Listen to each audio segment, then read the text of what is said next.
ആകാശത്തിലൂടെ പറന്നു പോകുന്ന വിമാനത്തിൻ്റെ എമർജൻസി വാതിൽ ഒരെണ്ണം കെട്ടവൻ പിടിച്ച് തുറക്കാൻ ശ്രമിച്ചു. എല്ലാവരും കൂടി അവനെ തടഞ്ഞു. അവനെ പിടിച്ച് ജയിലിൽ കൊണ്ടുവന്ന് അങ്കമാലിയിലെ മജിസ്ട്രേറ്റിന് മുന്നിൽ ഹാജരാക്കിയപ്പോൾ ഈ വക്കാലത്തൊപ്പിടാനായി അവൻ്റെ വക്കീൽ ചെന്ന് ഒപ്പിടാൻ ശ്രമിച്ചപ്പോൾ വക്കീലിൻ്റെ കൈവശമുണ്ടായിരുന്ന രേഖകളും ബാക്കിയുള്ള കാര്യങ്ങളും എല്ലാം വലിച്ചെറിഞ്ഞു. ഈ പറഞ്ഞതുപോലെ അവൻ്റെ മേൽ ന്യായമായ കേസെല്ലാം എടുത്തിട്ടുണ്ട്. NIA അന്വേഷിക്കാനും വരുന്നുണ്ട്. പാലക്കാട് കുട്ടനാട് തെക്കേ വാവണ്ണൂർ അത്താണിക്കൽ വീട്ടിൽ ജംഷീർ എന്ന് പറയുന്ന 34-കാരനാണ് ഇതുപോലെ അക്രമാസക്തനായി ഡോറ് ഒക്കെ വലിച്ചു തുറന്ന് ഈ പ്രശ്നങ്ങളെല്ലാം ഉണ്ടാക്കിയത്. അതിൻ്റെ രസകരവും കൗതുകരവുമായ കാര്യം വേറൊന്നുമല്ല. അതിൻ്റെ ഒരു പ്രത്യേകത എന്താണെന്ന് വെച്ചാൽ, ഇത് കണ്ട പാടെ കാണാത്ത പാടെ നമ്മുടെ ശശികല ടീച്ചർ വളരെ പെട്ടെന്ന് പോസ്റ്റുമായി രംഗത്ത് വന്നു. ശശികല ടീച്ചറുടെ പോസ്റ്റ് ഇങ്ങനെയാണ്: ഇപ്പോഴത്തെ MLA ശ്രീ VT ബൽറാമും മുൻ MLA MB രാജേഷുമൊക്കെ ലോകത്തെ എല്ലാ കാര്യങ്ങളിലും അഭിപ്രായമുള്ളവരാണ്. തൃത്താല മണ്ഡലത്തിലെ കുട്ടനാട്ടുകാരനാണ് ഈ പ്രതി. ഇത് ഏതെങ്കിലും ഒരു ഹിന്ദു നാമധാരി ആയിരുന്നെങ്കിൽ അത് മാവോയിസ്റ്റ് ആയാലും കമ്മ്യൂണിസ്റ്റ് ആയാലും എന്തിസ്റ്റായാലും സംഘി എന്ന ലേബലും കുത്തിയവർ രണ്ടുപേരും ചാടി വരുമായിരുന്നല്ലോ. മനുസ്മൃതി അടക്കമുള്ള ഏതെങ്കിലും ഗ്രന്ഥങ്ങൾ അതിന് ഉത്തരവും പറയേണ്ടി വരുമായിരുന്നു. ഇപ്പോൾ ഇവർ രണ്ടുപേരും ഒന്നും അറിഞ്ഞിട്ടുമില്ല, അറിയുകയുമില്ല. രാമായണ മാസമല്ലേ, അവർ ജപത്തിലാണ്. രാമനാരായണ വാലു നേരെ ആവണേ എന്ന ജപത്തിൽ. ഇതാണ് ശശികല ചേച്ചിയുടെ പോസ്റ്റർ. ഇത് കണ്ടപ്പോൾ എനിക്കൊരു കൗതുകം തോന്നി.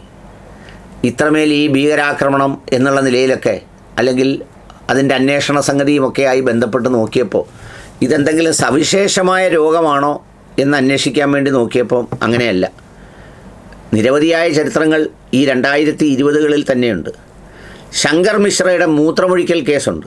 എയർ ഇന്ത്യ ഫ്ലൈറ്റ് ന്യൂയോർക്കിൽ നിന്ന് ഡൽഹിയിലേക്ക് വരുമ്പോൾ അമിതമായി മദ്യപിച്ച ശേഷം ബിസിനസ് ക്ലാസ്സിലിരുന്ന ഒരു സ്ത്രീയുടെ തലവഴിയെ അദ്ദേഹം കാഷ്ടിച്ചു.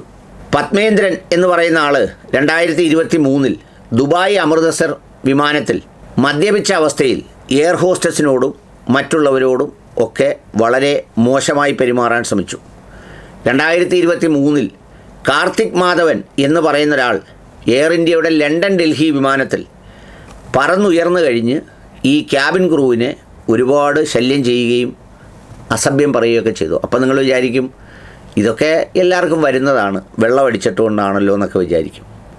എന്നാൽ 2023-ൽ രത്നേഷ് പണ്ഡിറ്റ് എന്ന് പറയുന്ന ഒരാൾ, ഇപ്പോൾ ഈ പറയുന്ന ഇരണം കെട്ടവൻ സാമൂഹ്യ വിരുദ്ധൻ അല്ലെങ്കിൽ ഏത് ഗണത്തിൽ വരുന്നതാണോ, അവൻ ചെയ്തതുപോലെ തന്നെ നാഗ്പൂർ മുംബൈ വിമാനത്തിൽ വെച്ച് ആകാശത്ത് പറന്നുകൊണ്ടിരിക്കുമ്പോൾ യാതൊരു മുന്നറിയിപ്പുമില്ലാതെ കയറി ഡോറ് പിടിച്ച് തുറക്കാൻ ശ്രമിച്ചു.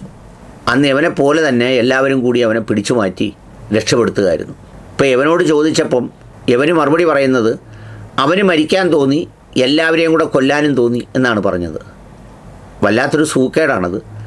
എന്തായാലും അതുപോലുള്ള സൂക്കേട് സവിശേഷമായി ഏതെങ്കിലും മണ്ഡലത്തിലെയോ സവിശേഷമായി ഏതെങ്കിലും സംസ്ഥാനത്തിലെയോ സവിശേഷമായി ഏതെങ്കിലും ജാതിയുടെയോ ഒന്നും പ്രശ്നമല്ല. ഇത്തരം ആളുകളൊക്കെ പലതരത്തിലും പല ഗണത്തിലും പെടുന്നവരുണ്ടാവും.